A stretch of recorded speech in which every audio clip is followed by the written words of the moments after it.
جب تم اللہ کی چاہت پر سر جھکا دو گے، پھر وہ تمہاری چاہت کے لیے بھی کن کہہ دے گا۔ میرے پروردگار، آج بھی اسی یقین اور امید کے ساتھ مانگتا ہوں، کوئی معجزہ کر دے، کوئی راستہ نکال دے، میری منزل آسان ہو جائے۔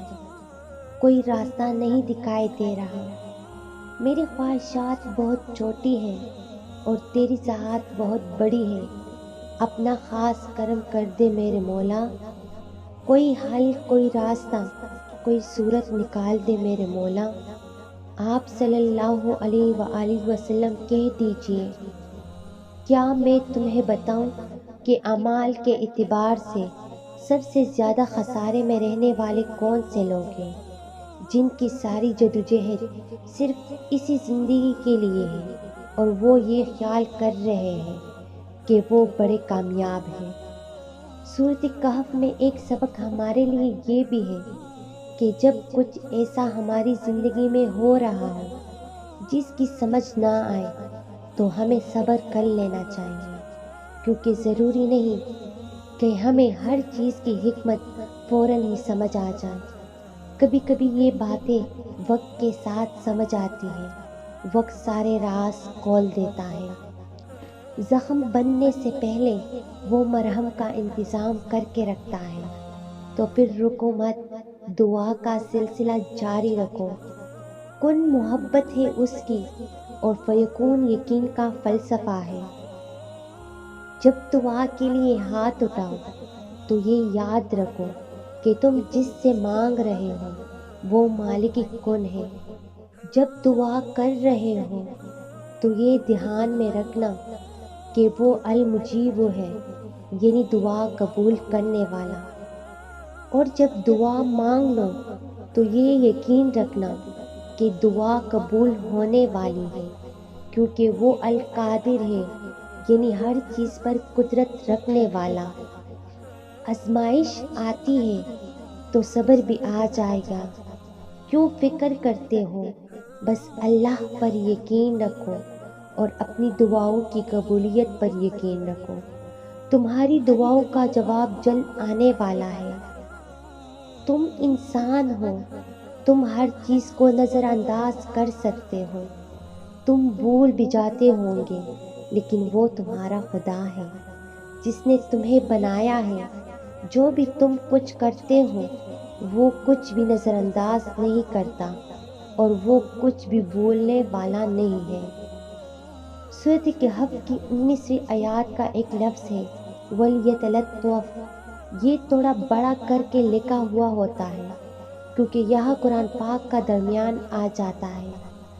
یہ لفظ پورے قرآن کا خلاصہ ہے اور اس کا ترجمہ ہے اور نرمی سے بات کیا کرنا۔ جب اللہ نے موسیٰ علیہ السلام کو فرعون کے پاس بھیجا تو بھی یہی کہا کہ تم اس سے نرمی سے بات کرنا، شاید وہ مان جائے۔ کون مان جائے؟ وہ انسان جس سے زیادہ متکبر اور گھمنڈ والا انسان دنیا میں کوئی اور نہیں آیا۔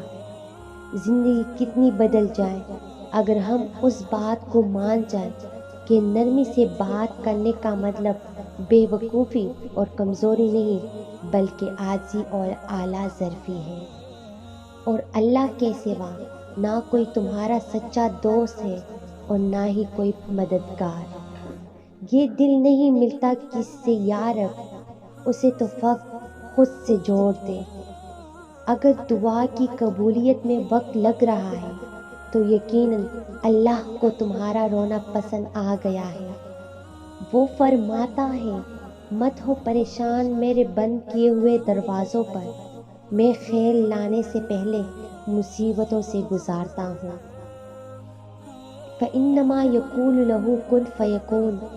تیری رضا میں ہی سکون ہے، بس تھوڑا اور صبر، پھر اللہ کن کہہ دے گا اور فیکون کا نظارہ تمہارے سارے غم دور کرے گا۔ اس کی دسترس میں کن بھی ہے اور فیکون بھی۔ ایسا کوئی کام نہیں جو میرا رب نہیں کر سکتا اور مجھے اس کے کن کی امید تکنے نہیں دیتی۔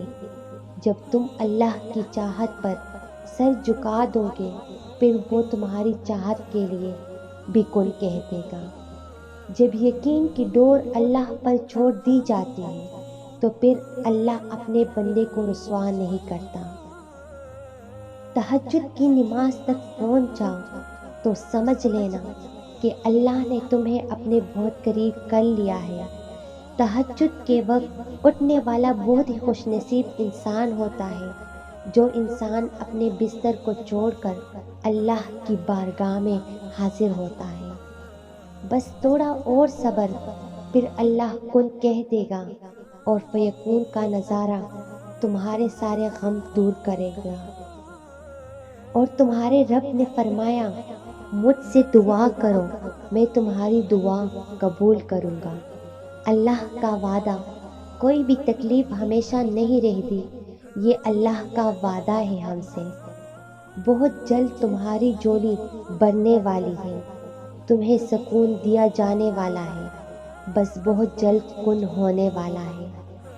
تم دعا تو کرو، قسمت بدل جائے گی تمہاری، تم دعا تو کرو۔ اللہ کی محبت ٹوٹے ہوئے دلوں کے لیے شفا ہے۔ اے اللہ ہمارے دلوں میں ہدایت ڈال دے۔ حضرت علی نے فرمایا جس کو تم سے محبت ہوگی وہ تم کو فضول اور ناجائز کاموں سے روکے گا۔ رب فرماتا ہے سب کچھ چھوڑ کر اندھا اعتبار کر لو مجھ پر، یقین کرو میں اپنے وعدوں کا بڑا سچا ہوں۔ اللہ انتظار کے بعد نوازتا ہے، جیسے حضرت یعقوب علیہ السلام کو حضرت یوسف علیہ السلام۔ جو رب ایک ماہ صبر کرنے پر انعام میں عید کی خوشی سے نوازتا ہے، وہ تمہارا سالوں کیا گیا صبر ہرگز رائیگاں نہیں جانے دے گا۔ میں جب بھی سورۃ یوسف سے گزرتی ہوں مجھے لگتا ہے ہر خواب پورا ہو سکتا ہے، ہر بچھڑا مل سکتا ہے، ہر دعا پوری ہو سکتی ہے، منزل پائی جا سکتی ہے۔ سورۃ یوسف مثال ہے، کچھ چیزیں لمحوں میں نہیں دی جاتی، وہ اکثر صدیوں میں تمہارے حصے لکھی جاتی ہیں۔ جب دل اداس ہو اور وجہ بھی سمجھ نہ آ رہی ہو، سورۃ رحمان پڑھ لیا کرو، دل کو سکون آ جائے گا۔ آنسو وہ خاموش دعائیں ہیں جو صرف اللہ ہی سنتا ہے۔ گرتے آنسو اور ٹوٹے ہوئے دل کی قدر اللہ سے بہتر کوئی نہیں جانتا۔ تم تک مت جانا، اللہ تمہاری برداشت کی طاقت کو نہیں آزماتا، وہ تمہاری ایمان کا امتحان لیتا ہے، انہیں دیکھ لیتا ہے جن کو اپنا دوست بنانا چاہتا ہے۔ اللہ کو تمہاری برداشت کی حد معلوم ہے اور اللہ کبھی تمہیں اس حد سے زیادہ غم نہیں دے گا۔ تمہیں لگتا ہے اب ہم تک گئے ہیں، مگر تکتا تمہارا ایمان نہیں، بس حوصلہ گھبرا جاتا ہے۔ جب اللہ کن کہتا ہے تو ناممکن ممکن بن جاتا ہے اور دعائیں مقدر پہ باری پڑ جاتی ہیں۔ میں کیوں مایوس ہوں؟ میرے پاس تو وہ اللہ ہے جس کے ایک اشارے پہ پہاڑ پگھل سکتا ہے اور موم پتھر بن سکتا ہے، وہ نصیب بنا بھی سکتا ہے اور مقدر کو بدل بھی سکتا ہے۔ اگر ایسا نہ ہوتا تو وہ کبھی انسان کو دعا سے آشنا نہ کرواتا، معجزوں کا علم نہ دیتا، اور میرا اسی رب پہ توکل ہے۔ اے اللہ اپنے سجدوں میں مجھے اتنی عزت عطا کر دے کہ اس دنیا کو یاد کرنے کا وقت ہی نہ ملے۔ دعا مانگتے ہوئے قبول ہونے یا نہ ہونے کا شک دل میں نہیں رکھتے کہ پتہ نہیں یہ دعا قبول ہوگی بھی یا نہیں، پتہ نہیں یہ چیز ہمیں ملے گی بھی یا نہیں، پتہ نہیں یہ کام ممکن ہو سکے گا یا نہیں۔ یہ سارے خدشات تمہاری ذات کے ہیں، اللہ کی ذات تو اس سے کہیں زیادہ وسیع ہے۔ وہ تو معجزوں کا بادشاہ ہے، وہ جب چاہے حالات بدل سکتا ہے، وہ جب چاہے دل بدل سکتا ہے، وہ جب چاہے ناحاصل چیز سے نواز سکتا ہے، وہ جب چاہے نصیب بدل سکتا ہے۔ اللہ وہ سب کر سکتا ہے جو تم نہیں کر سکتے۔ تو جس کی ذات لامحدود ہے اس سے محدود دعائیں کیسی؟ اپنے اعمال دیکھ کر نہیں، اس کی شان دیکھ کر مانگو۔ جس نے تمہیں بنایا ہے اس سے بہتر تمہیں کوئی بھی نہیں سمجھ سکتا۔ اور یاد رکھو، کائنات میں ایسا کچھ بھی نہیں جو ہمارا رب نہیں کر سکتا۔ کائنات میں ایسا کوئی زخم نہیں جسے اللہ نہیں بھر سکتا۔ وہ تمہاری روتی ہوئی آنکھوں کو یوں ٹھنڈا کر دے گا جسے اس نے یعقوب کی آنکھوں کو ٹھنڈا کر دیا تھا۔ وہ تو تم تک ہر کوئی ہوئی چیز بھی یوں واپس لے آئے گا جیسے وہ اندھے کنویں سے یوسف کو نکال کر یعقوب تک لے آیا تھا۔ کیا ہو سکتا ہے اور کیا نہیں، یہ سوچنا تمہارا کام نہیں، تمہارا کام بس دعا کرنا ہے۔ پھر دیکھو، وہ ایسے معجزے لائے گا کہ تمہارے رونگٹے کھڑے ہو جائیں گے۔ تو بس وہ کرو جو تمہارا کام ہے۔ اللہ بھی تو وہی کر رہا ہے جو اس کا کام ہے۔ جب تم اللہ کو جاننے کی، اسے ڈھونڈنے کی تمنا کرتے ہو نا، تو اللہ تمہارا دل سکون ڈھونڈنے میں لگا دیتا ہے۔ ماتا جب سجدے میں جائے نماز پر ٹکتا ہے تو آنکھیں بند کیے دل سے آواز آتی ہے، سبحان ربی الاعلیٰ۔ جب تمہیں اللہ کو کھوجنے کا راستہ نہیں ملتا، تب اللہ تمہارے سامنے آتا ہے، یقین بن کے، دل کا سکون بن کے، تاریکی میں معجزہ بن کے، اور زندگی میں کوس قضا بن کے۔ صبر ایک بہت مشکل آزمائش کا نام ہے۔ زندگی کے اکثر مقام ایسے آتے ہیں جب انسان کہتا ہے کہ آخر کب تک، میں ہی کیوں؟ اور بے شک یہ فطری طور پر ہو سکتا ہے۔ بہت تک جاتا ہے انسان، مگر ایک بات یاد رکھے کہ آپ کی آزمائش جتنی مشکل ہوتی ہے اس کا اجر بھی اتنا ہی عظیم ہوگا۔ اللہ نے انسان کا ضمیر بہت سچا بنایا ہے۔ یہ ہر بار ہر گناہ پر ایک دستک دیتا ہے کہ رک جا، ابھی بھی وقت ہے، پلٹ آ اپنے رب کی طرف۔ مگر جب انسان یہ کہہ دیتا ہے اس ضمیر کو کہ سب ہی کرتے، کچھ نہیں ہوگا، یہ تو عام ہے، تو اس لمحے یہ ضمیر دستک دینا ترک کر دیتا ہے، کیونکہ اس ضمیر کو رب نے بہت باضمیر بنایا ہے، اور یہ بے ضمیر لوگوں کے پاس نہیں رکتا۔ اللہ دیکھتا ہے کہ میرا بندہ میرے دیے پر شکر کرتا ہے یا پھر اس کے لیے مایوس ہو جاتا ہے جو نہیں دیا، اور پھر جب آپ اس کے دیے پر شکر کر لیتے ہو نا، پھر وہ آپ کو اس سے بھی نواز دیتا ہے جس کے لیے آپ کب سے اللہ کو پکار رہے ہو۔ امید ہوئی تو ہے جس پر ایک غریب انسان جیتتا ہے، ایک نہ ایک دن اس کا مالک اس کے دن بھی بدل دے گا۔ اللہ تعالیٰ کا وعدہ ہے، جو تیرا نصیب ہے وہ تجھے ضرور ملے گا، چاہے وہ 2 پہاڑوں کے نیچے کیوں نہ ہو، اور جو تیرے نصیب میں نہیں تھے تجھے کبھی نہیں ملے گا، چاہے وہ 2 ہونٹوں کے درمیان ہی کیوں نہ ہو۔ کبھی کبھی اللہ تعالیٰ ایسی خواہشات ہمارے دل لگا دیتا ہے جنہیں ملنا ہمارے نصیب میں نہیں لکھا ہوتا۔ کیوں؟ جب نصیب میں نہیں ہوتا تو دل کیوں ایسے خواہشات میں لگا دیتا ہے؟ کیونکہ اس چیز کا ہم سے اتنے فاصلے پر رکھ دیتا ہے کہ جتنا اسے پانے کی دعائیں کرتے ہیں، اور وہ اتنی ہی دور لگتی محسوس ہوتی ہے، کیونکہ اللہ تعالیٰ تمہیں اس مقام تک لانا چاہتا ہے جہاں صرف اس کے محبوب بندے ہوتے ہیں۔ وہ مقام جہاں تک سب کی رسائی نہیں، وہ مقام جہاں تمہارا صبر، تمہارا توکل، تمہارے آنسو، تمہارے سجدے اور تمہاری عبادتیں تمہیں اس کا پیار بناتی ہے، اور ہر کوئی تو اس کا پیارا نہیں ہوتا، اور تب اپنے لیے مانگتے مانگتے تم اس راستے کو چل پڑتے ہو جس کے آخر پر وہ تمہارا منتظر ہے۔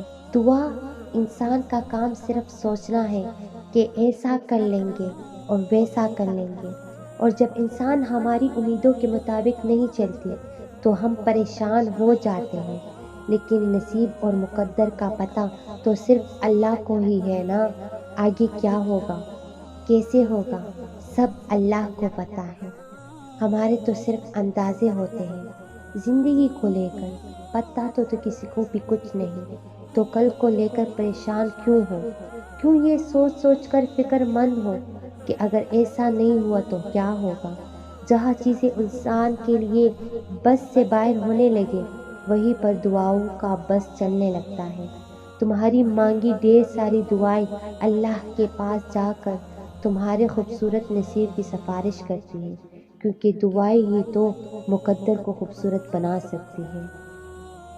اللہ نے ایسا دل بنایا ہے میرا کہ کسی کو روتے ہوئے دیکھ لو تو خود بھی رونے لگ جاؤ۔ اپنی دعاؤں میں پوری دنیا کو شامل کر لینا۔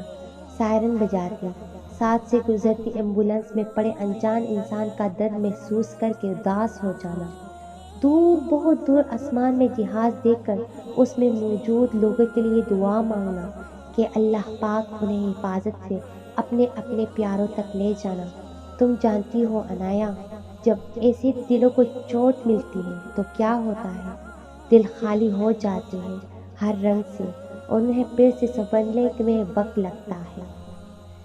اللہ تعالیٰ امتحان لیتا ہے تمہارے صبر کا امتحان، دعاؤں کا امتحان، توکل کا امتحان، تمہارے انتظار کا امتحان، برداشت کا امتحان، اور یہ امتحان سہنا بہت مشکل بھی ہوتا ہے۔ کبھی کبھی ہم تکلیف برداشت نہیں کر پاتے اور اپنی دعاؤں پر توکل کرنا چھوڑ دیتے ہیں۔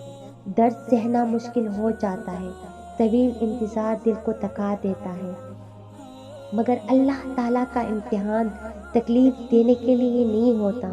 غور کرو تو پتہ چل جائے گا کہ جب تم اس امتحان میں نہیں تھے تب تم اللہ سے اتنا قریب نہیں تھے جتنا اس درد نے تمہیں اللہ کے مزید قریب کر دیا ہے۔ تم دیکھو گے کہ کیسے تمہاری دعاؤں میں خلوص بڑھ گیا ہے، بھروسہ آ گیا ہے۔ یہ امتحان تمہارے دل و دماغ پر پڑی درد کی اس دھن کو آہستہ آہستہ مٹا دے گا، اور شاید یہ راستہ ہو جو اللہ نے بنایا ہو تمہیں اپنے طرف لے کر آنے کا۔ ہوا کی سی چلتی اس زندگی میں اللہ ایک ایسا سہارا ہے جو کبھی گرنے نہیں دے گا، کبھی ٹوٹ کر بکھرنے نہیں دے گا۔ لوگ سہارا بنتے ہیں مگر سنبھالنے کے لیے نہیں، مزید توڑنے کے لیے۔ امیدیں لگانا صرف اللہ کے لیے رکھ لو، بھروسہ صرف اسی پہ کرو۔ ہر مشکل کا ایک راستہ وہ کھلا چھوڑ دیتا ہے، اور وہ راستہ صبر اور توکل سے ہی ملتا ہے، کیونکہ وہ اکیلا کافی ہے، اکیلا کارساز، مالک و خالق ہے۔ وہ سب ٹھیک کر دے گا۔ اس آیت کو دل کی تسبیح بنا لو، اللہ تمہارے دل کا سہارا بن جائے گا۔ جب اللہ کے لیے ابراہیم علیہ السلام کو آگ میں پھینکا گیا، جب رسول پاک صلی اللہ علیہ وآلہ وسلم کے سامنے دشمنوں کی ایک فوج آ کھڑی ہوئی تو تب ان کا بھی سہارا اللہ تھا جو اب تمہارا ہوگا۔ سورۃ بقرہ میں اللہ تعالیٰ فرماتے ہیں کہ وہ صبر کرنے والوں کے ساتھ ہیں، کہ وہ صبر کرنے والوں سے محبت کرتے ہیں۔ جب کبھی تمہارا صبر تھکنے لگے تو یہ آیت یاد کر لینا۔ لوگ پوچھتے ہیں کہ درد میں سکون کیسے ہو سکتا ہے؟ جب تم صبر اس لیے کرتے ہو کہ اللہ نے کہا ہے، جب تم صبر اس لیے کرتے ہو کہ یہی اللہ کی رضا ہے، جب تم یہ جان لیتے ہو کہ اگر صبر کریں گے تو اللہ میری طرف مسکرا کر دیکھے گا، تب وہ درد بھی سکون دینے لگتا ہے، بالکل اس آیت کے الفاظ کی طرح۔ اگر صبر کرنا مشکل ہوتا ہے تو اللہ کبھی یہ نہ کہتا کہ صبر کرو۔ وہ جانتا ہے اپنے پیاروں کو، اور اس کے پیارے جہاں صبر مشکل ہو جائے وہیں پہ صبر کرتے ہیں۔ تمہیں پتہ ہے جب بات ناممکنات پر آ کر رک جاتی ہے نا، تب میرا رب کہتا ہے ان اللہ علی کل شیء قدیر۔